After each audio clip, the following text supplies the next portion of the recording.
রিজিকের মালিক যদি আল্লাহ সুবহানাহু ওয়া তাআলা হন, তাহলে আমাদেরকে ঘরে বসে কেন তিনি রিজিক দিতে পারেন না? আমরা ঘরে বসে কেন খাবো না? বেকার হয়ে থাকলাম, ঘরে বসে শুয়ে থাকলাম, তাতে কি?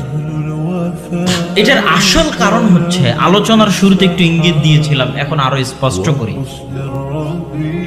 আল্লাহ সুবহানাহু ওয়া তাআলা পবিত্র কোরআন মাজিদে বলছেন, হুয়াল্লাযী জাআলা লাকুমুল আরদা দালুলান ফামশু ফি মানাকিবিহা ওয়া কুলু মির রিজকিহি। মহান আল্লাহ সেই সত্তা যিনি তোমাদের জন্য পৃথিবীকে করে দিয়েছেন অধীনস্থ। পৃথিবীকে কি করেছেন?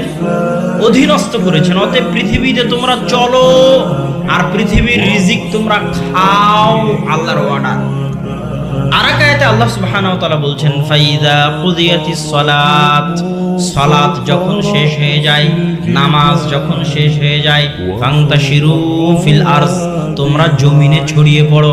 সালাত শেষ করে এসে ল্যাপের নিচে শুয়ে যেও না। সালাত শেষ করে এসে কম্বল মুড়ি দিয়ে শুয়ে যেও না, অলস হয়ে না। ফান্তাশিরু ফিল আরজ, জমিনে ছড়িয়ে পড়ো। জমিনে কেন ছড়িয়ে পড়বে জানো? ওয়াবতাগু মিন ফাজলি, জমিনে এই জন্য ছড়িয়ে পড়বে যে জমিনের প্রত্যেকটা ইঞ্চি মাটিতে, প্রত্যেকটা ইঞ্চি জায়গাতে, জমিনের প্রত্যেক ইঞ্চি জায়গায়, প্রত্যেক ইঞ্চি মাটিতে আল্লাহর দয়া ও রহমত আছে। ওয়াবতাগু মিন ফাজলি, আল্লাহর এই দয়া রহমত খুঁজতে বের হও।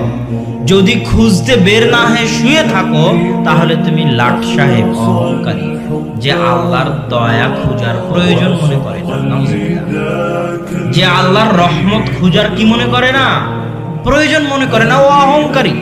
প্রত্যেক ইঞ্চি মাটিতে দয়া আছে, শুবি কেন? বের হ,